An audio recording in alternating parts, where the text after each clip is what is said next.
Chapter 6. The Tiger Swami. I have discovered the Tiger Swami's address. Let us visit him tomorrow. This welcome suggestion came from Chandi, one of my high school friends. I was eager to meet the saint who, in his pre-monastic life, had caught and fought tigers with his naked hands. A boyish enthusiasm over such remarkable feats was strong within me. The next day dawned wintry cold, but Chandi and I sallied forth gaily. After much vain hunting in Bhawanapur, outside Calcutta, we arrived at the right house. The door held 2 iron rings, which I sounded piercingly. Notwithstanding the clamor, a servant approached with leisurely gait. His ironical smile implied that visitors, despite their noise, were powerless to disturb the calmness of a saint's home. Feeling the silent rebuke, my companion and I were thankful to be invited into the parlor. Our long wait there caused uncomfortable misgivings. India's unwritten law for the truth seeker is patience. A master may purposely make a test of one's eagerness to meet him.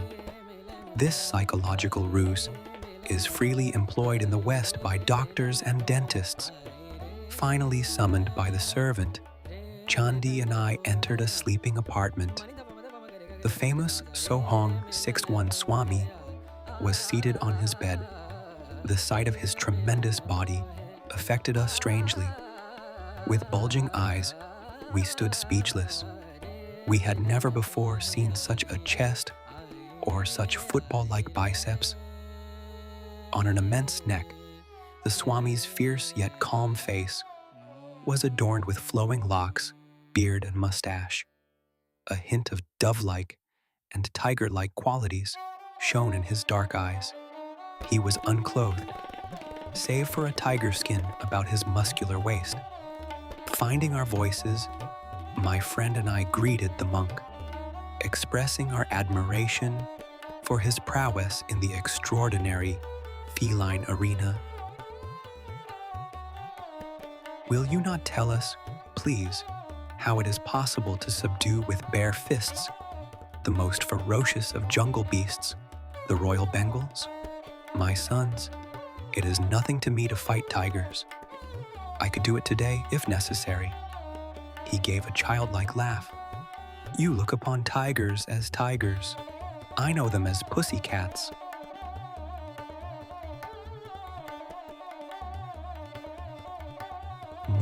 Swamiji, I think I could impress my subconsciousness with the thought that tigers are pussycats. But could I make tigers believe it? Of course, strength also is necessary. One cannot expect victory from a baby who imagines a tiger to be a house cat. Powerful hands are my sufficient weapon. He asked us to follow him to the patio, where he struck the edge of a wall. A brick crashed to the floor. The sky peered boldly through the gaping, lost tooth of the wall. I fairly staggered in astonishment. He who can remove mortared bricks from a solid wall with one blow, I thought, must surely be able to displace the teeth of tigers. A number of men have physical power, such as mine, but still lack in cool confidence. Those who are bodily but not mentally stalwart may find themselves fainting at mere sight of a wild beast, bounding freely in the jungle. The tiger in its natural ferocity and habitat is vastly different from the opium-fed circus animal. Many a man with Herculean strength has nonetheless been terrorized into abject helplessness before the onslaught of a royal Bengal. Thus the tiger has converted the man, in his own mind, to a state as nerveless as the pussycats. It is possible for a man owning a fairly strong body and an immensely strong determination to turn the tables on the tiger and force it to a conviction of pussycat defenselessness How often I have done just that? I was quite willing to believe that the titan before me was able to perform the tiger pussycat metamorphosis. He seemed in a didactic mood. Chandi and I listened respectfully. Mind is the wielder of muscles. The force of a hammer blow depends on the energy applied. The power expressed by a man's bodily instrument depends on his aggressive will and courage. The body is literally manufactured and sustained by mind.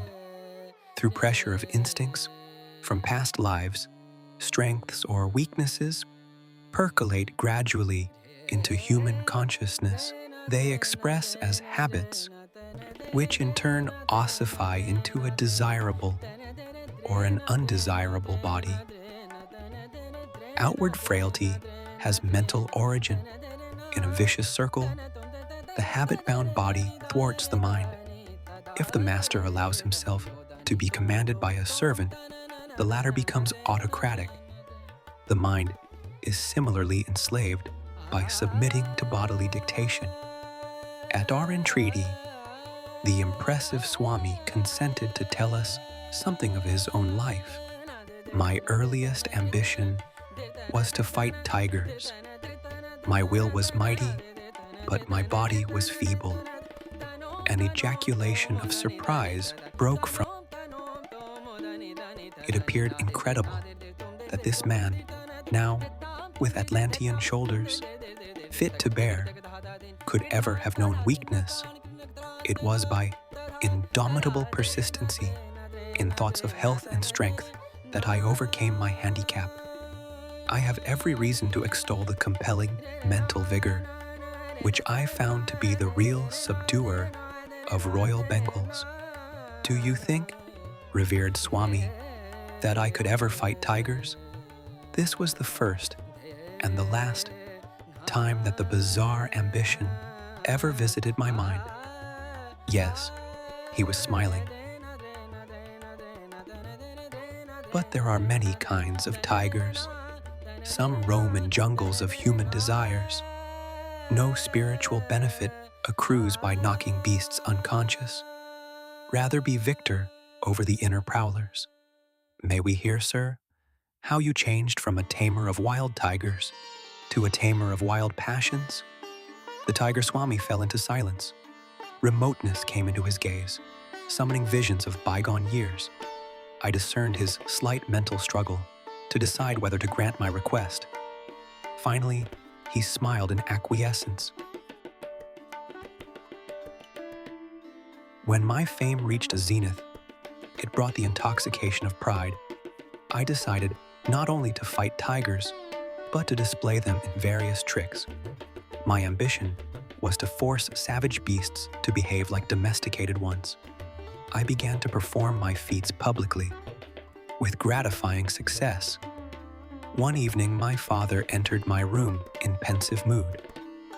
"Son, I have words of warning. I would save you from coming ills, produced by the grinding wheels of cause and effect." Are you a fatalist, father? Should superstition be allowed to discolor the powerful waters or my activities? I am no fatalist, son, but I believe in the just law of retribution, as taught in the Holy Scriptures. There is resentment against you in the jungle family. Sometime it may act to your cost. Father, you astonish me. You well know what tigers are. Beautiful but merciless. Even immediately after an enormous meal of some hapless creature, a tiger is fired with fresh lust at sight of new prey. It may be a joyous gazelle, frisking over the jungle grass, capturing it and biting an opening in the soft throat. The malevolent beast tastes only a little of the mutely crying blood and goes its wanton way. Tigers are the most contemptible of the jungle breed. Who knows? My blows may inject some slight sanity of consideration into their thick heads. I am headmaster in a forest finishing school to teach them gentle manners. Please, Father, think of me as tiger tamer and never as tiger killer. How could my good actions bring ill upon me? I beg you not to impose any command that I change my way of life. Chandi and I were all attention, understanding the past dilemma. In India, a child does not lightly disobey his parents' wishes. In stoic silence, Father listened to my explanation. He followed it with a disclosure which he uttered gravely. Son, you compel me to relate an ominous prediction from the lips of a saint. He approached me yesterday as I sat on the veranda in my daily meditation. Dear friend, I come with a message for your belligerent son. Let him cease his savage activities. Otherwise, his next tiger encounter shall result in his severe wounds, followed by 6 months of deathly sickness. He shall then forsake his former ways and become a monk. This tale did not impress me. I considered that Father had been the credulous victim of a deluded fanatic. The Tiger Swami made this confession with an impatient gesture, as though at some stupidity. Grimly silent for a long time, he seemed oblivious of our presence. When he took up the dangling thread of his narrative, it was suddenly, with subdued voice. Not long after Father's warning, I visited the capital city of Kuch Bihar. The picturesque territory was new to me, and I expected a restful change. As usual everywhere, a curious crowd followed me on the streets. I would catch bits of whispered comment. This is the man who fights wild tigers. Has he legs or tree trunks? Look at his face. He must be an incarnation of the king of tigers himself. You know how village urchins function like final editions of a newspaper. With what speed do the even later speech bulletins of the women circulate from house to house? Within a few hours, the whole city was in a state of excitement over my presence. I was relaxing quietly in the evening when I heard the hoofbeats of galloping horses. They stopped in front of my dwelling place. In came a number of tall, turbaned policemen. I was taken aback. All things are possible unto these creatures of human law, I thought. I wonder if they are going to take me to task about matters utterly unknown to me. But the officers bowed with unwonted courtesy. Honored sir, we are sent to welcome you on behalf of the Prince of Kuch Behar. He is pleased to invite you to his palace tomorrow morning. I speculated a while on the prospect. For some obscure reason, I felt sharp regret at this interruption in my quiet trip, but the suppliant manner of the policeman moved me. I agreed to go. I was bewildered the next day to be obsequiously escorted from my door into a magnificent coach drawn by 4 horses. A servant held an ornate umbrella to protect me from the scorching sunlight. I enjoyed the pleasant ride through the city and its woodland outskirts. The royal scion himself was at the palace door to welcome me. He proffered his own gold-brocaded seat, smilingly placing himself in a chair of simpler design. All this politeness is certainly going to cost me something, I thought in mounting astonishment. The prince's motive emerged after a few casual remarks.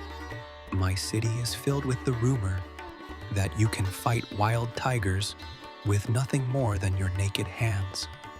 Is it a fact? It is quite true. I can scarcely believe it. You are a Calcutta Bengali, nurtured on the white rice of city folk. Be frank, please. Have you not been fighting only spineless, opium-fed animals?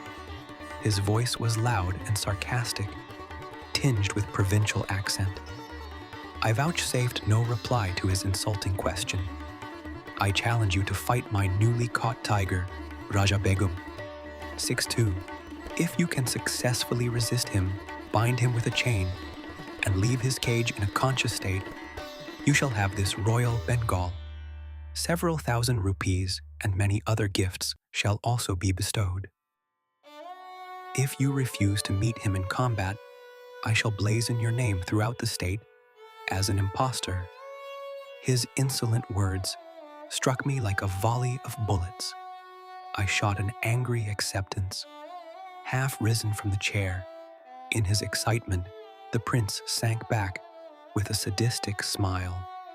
I was reminded of the Roman emperors who delighted in setting Christians in bestial arenas. The match will be set for a week hence. I regret that I cannot give you permission to view the tiger in advance.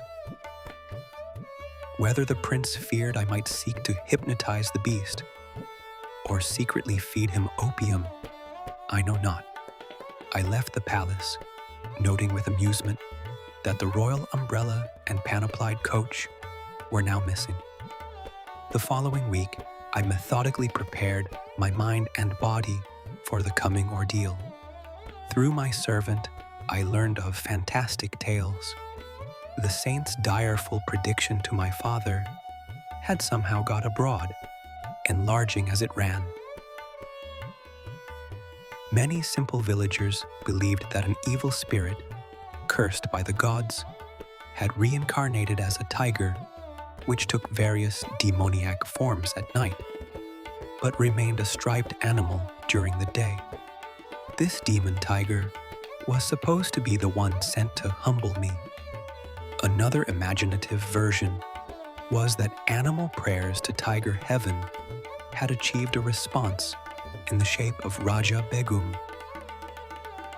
He was to be the instrument to punish me, the audacious biped, so insulting to the entire tiger species, a furless, fangless man daring to challenge a claw-armed, sturdy-limbed tiger.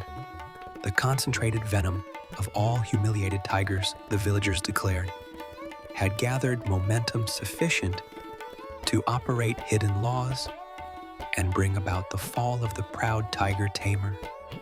My servant further apprised me that the prince was in his element as manager of the boot between man and beast. He had supervised the erection of a storm-proof pavilion designed to accommodate thousands. Its center held Raja Begum in an enormous iron cage, surrounded by an outer safety room. The captive emitted a ceaseless series of blood-curdling roars. He was fed sparingly to kindle a wrathful appetite. Perhaps the prince expected me to be the meal of reward. Crowds from the city and suburbs bought tickets eagerly in response to the beat of drums announcing the unique contest. The day of battle saw hundreds turned away for lack of seats. Many men broke through the tent openings or crowded any space below the galleries. As the Tiger Swami's story approached a climax, my excitement mounted with it. Chandi also was raptly mute. Amidst piercing sound explosions from Raja Begum and the hubbub of the somewhat terrified crowd, I quietly made my appearance. Scantily clad around the waist, I was otherwise unprotected by clothing. I opened the bolt on the door of the safety room and calmly locked it behind me. The tiger sensed blood, leaping with a thunderous crash on his bars. He sent forth a fearsome welcome. The audience was hushed with pitiful fear. I seemed a meek lamb before the raging beast. In a trice, I was within the cage, but as I slammed the door, Raja Begum was headlong upon me. My right hand was desperately torn. Human blood, the greatest treat a tiger can know, fell in appalling streams. The prophecy of the saint seemed about to be fulfilled. I rallied instantly from the shock of the first serious injury I had ever received, banishing the sight of my gory fingers by thrusting them beneath my waistcloth. I swung my left arm in a bone-cracking blow. The beast reeled back, swirled around the rear of the cage, and sprang forward convulsively. My famous fistic punishment rained on his head. But Raja Begum's taste of blood had acted like the maddening first sip of wine to a dipsomaniac long deprived, punctuated by deafening roar. The brute's assaults grew in fury. My inadequate defense of only one hand left me vulnerable before claws and fangs. But I dealt out dazing retribution. Mutually ensanguined, we struggled as to the death. The cage was pandemonium, as blood splashed in all directions, and blasts of pain and lethal lust came from the bestial throat. "Shoot him! Kill the tiger!" Shrieks arose from the audience. So fast did man and beast move that a guard's bullet went amiss. I mustered all my will force, bellowed fiercely, and landed a final concussive blow. The tiger collapsed and lay quietly. "Like a pussy cat," I interjected. The Swami laughed in hearty appreciation, then continued the engrossing tale. Raja Begum was vanquished at last. His royal pride was further humbled. With my lacerated hands, I audaciously forced open his jaws. For a dramatic moment, I held my head within the yawning death trap. I looked around for a chain. Pulling one from a pile on the floor, I bound the tiger by his neck to the cage bars. In triumph, I moved toward the door. But that fiend incarnate, Raja Begum, had stamina worthy of his supposed demoniac origin. With an incredible lunge, he snapped the chain and leapt on my back. My shoulder fast in his jaws. I fell violently, but in a trice I had him pinned beneath me. Under merciless blows, the treacherous animal sank into semi-consciousness. This time, I secured him more carefully. Slowly, I left the cage. I found myself in a new uproar, this time one of delight. The crowd's cheer broke as though from a single gigantic throat. Disastrously mauled, I had yet fulfilled the three conditions of the fight, stunning the tiger, binding him with a chain, and leaving him without requiring assistance for myself.